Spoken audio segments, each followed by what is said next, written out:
And when you go to test your edge, it's going to feel sharp. It's always going to feel sharp. That doesn't really tell you anything, because if you've got that wire edge or a burr that we talked about, any cutting pressure is going to flop that back and forth and make it dull. And the way that you really check that is with paper.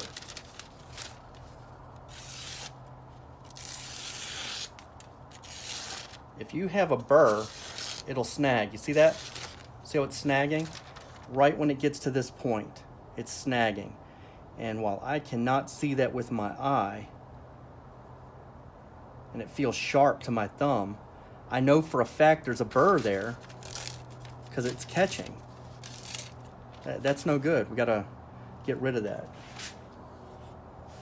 So we'll pay a little bit more attention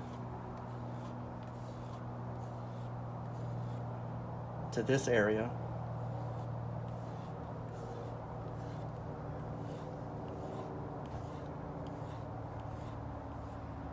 And then blend it all in. Make sure you change directions.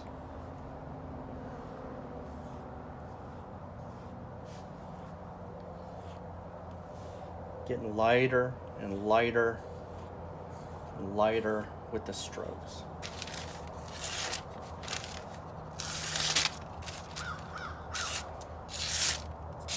And that's what we want.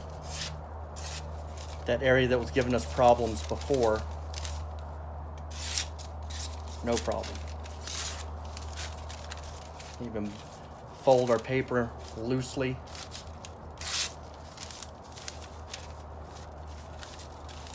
So that it's cutting through 2 layers of paper. Try not to cut myself.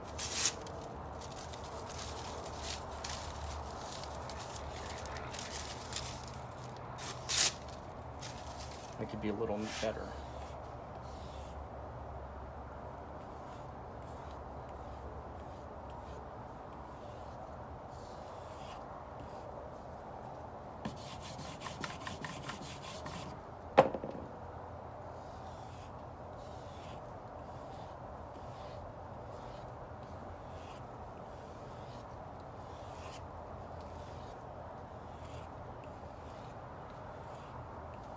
Don't be in a rush. Enjoy the process.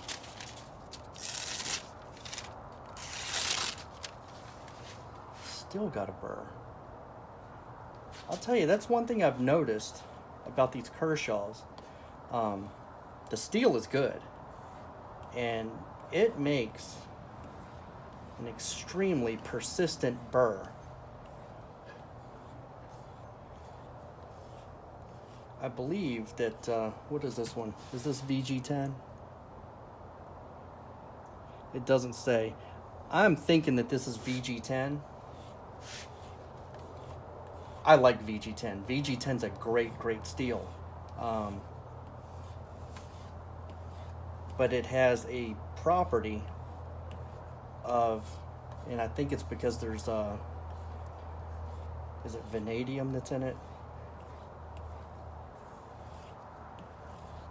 Of extremely good wear resistance. Well, this is proving it, right? Because we're stropping the snot out of this knife, and there's a persistent burr that is just resisting being worn off. And that's what you want, right? It's a knife blade. There we go. There we go.